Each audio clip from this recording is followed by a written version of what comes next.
Matius pasal 12 ayat 31 dan 32. Firman Tuhan bunyinya seperti ini. Sebab itu aku berkata kepadamu, segala dosa dan hujat manusia akan diampuni, tetapi hujat terhadap Roh Kudus tidak akan diampuni. Ayat yang ke-32, apabila seorang mengucapkan sesuatu menentang anak manusia, ia akan diampuni. Tetapi jika ia menentang Roh Kudus, ia tidak akan diampuni. Di dunia ini tidak, dan di dunia yang akan datang pun tidak. Saudara, ini menjadi sebuah ayat yang membuat keraguan bagi umat Tuhan sebagian, bahkan sebagian anak-anak Tuhan iman menjadi stres. Ya, kenapa saya katakan imannya stres? Ya, selalu berkata, jangan-jangan saya telah dalam perjalanan seharian saya telah menghujat Roh Kudus. Tentu kalau dia sudah menghujat Roh Kudus, tidak ada lagi pembebasan itu. Itulah di dalam pikirannya. Nah, semua ini terjadi oleh karena tidak belajar, semua ini terjadi oleh karena tidak tahu. Ya, sekarang perlu dari hamba-hamba Tuhan, umat Tuhan, untuk memberitahukan apa arti dan bagaimana dan seperti apa penghujatan terhadap Roh Kudus, sesuai dengan apa kata Yesus dalam Matius pasal 12 ini, bahwa penghujatan Roh Kudus dan penekanannya begitu keras. Jadi menurut iman Kristiani, menghujat Roh Kudus dianggap sebagai dosa yang tidak diampuni. Saudara, beberapa poin mengenai penghujatan Roh Kudus. Yang pertama, dia yaitu dengan sengaja dalam kesadaran menghujat Roh Kudus, melibatkan tindakan yang disengaja atau sadar menolak atau menentang karya Roh Kudus itu sendiri. Ini berarti orang tersebut dengan sadar, ya, di dalam sadar dia akan mengungkapkan bahwa atau menentang Roh Kudus itu sendiri. Jadi dia sengaja untuk melakukannya, itu sudah menghujat Roh Kudus. Yang kedua, bahwa dia terus-menerus, bukan hanya sekali, terus-menerus dia akan melakukan penghujatan bahwa Roh Kudus itu bukan benar, Roh Kudus itu bukan Roh Kudus, dan pokoknya dia tidak akan mengakui Roh Kudus bahwa itulah karya Roh Kudus itu sendiri. Nah, inilah hal yang kedua, bahwa kenapa digolongkan itulah penghujatan terhadap Roh Kudus sendiri. Nah, kemudian bagaimana konsekuensi kekal bagi dia yang terus-menerus, yaitu dia dia tidak bisa bertobat. Dia tak pernah kembali menyadari tentang yang dilakukannya, yang menghujat Roh Kudus sendiri. Ya, sudah pasti tidak diampuni, sudah pasti menjadi maut baginya karena menghujat Roh Kudus. Kenapa saya katakan umat Tuhan tidak akan menghujat Roh Kudus? Karena kenapa? Bahwa Roh Kuduslah yang telah memberikan kepada setiap umat Tuhan, kenapa percaya dengan anak, kenapa percaya kepada Bapa, kenapa percaya akan segala karya Tuhan. Nah, itulah kenapa saya katakan bahwa umat Tuhan tidak melanggar Roh Kudus. Karena seandainya dia akan melanggar atau menghujat Roh Kudus, dia akan berbalik.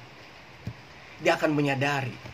Dan tentu Tuhan kita Yesus Kristus yang penuh kasih, anugerah, pengampunan tersedia. Nah, kemudian apa yang menjadi hal-hal yang dikatakan bahwa itu adalah penghujatan terhadap Roh Kudus?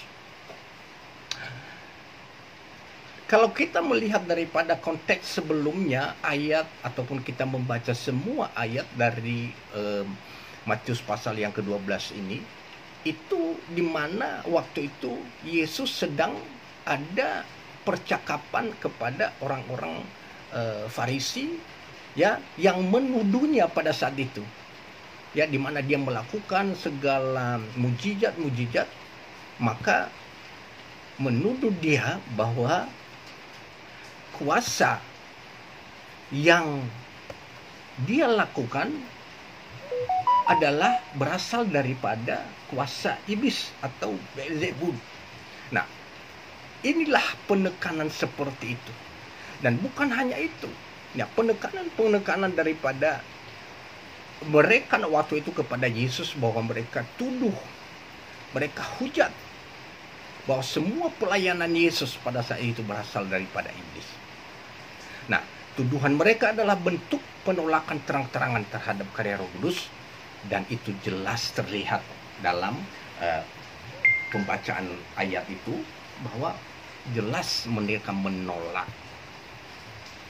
Tentu setelah mereka jelas-jelas menolak, itu adalah hujatan terhadap Roh Kudus yang tidak bisa diampuni.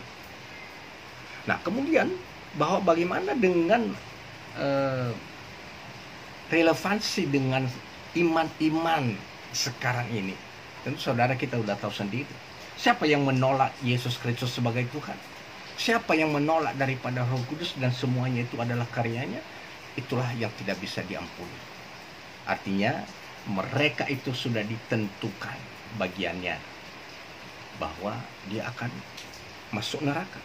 Kenapa? Ada dosa yang tidak bisa diampuni, yaitu penghujatan terhadap karya-karya daripada Roh Kudus, karya-karya daripada Yesus, karya-karya daripada Bapa di sorga. Nah, jadi saudara, itu sekedar untuk memberikan sebuah petunjuk bahwa pelanggaran ataupun kehujatan terhadap Roh Kudus tidak bisa diampuni. Tapi bagi umat Tuhan yang memang setiap saat berbuat dosa, dan inilah anugerah terhadap kita, bahwa setiap saat berbuat dosa, maka kita juga setiap saat sadar. Karena kenapa? Genap firman Tuhan, satu orang pun tidak ada yang tidak berdosa.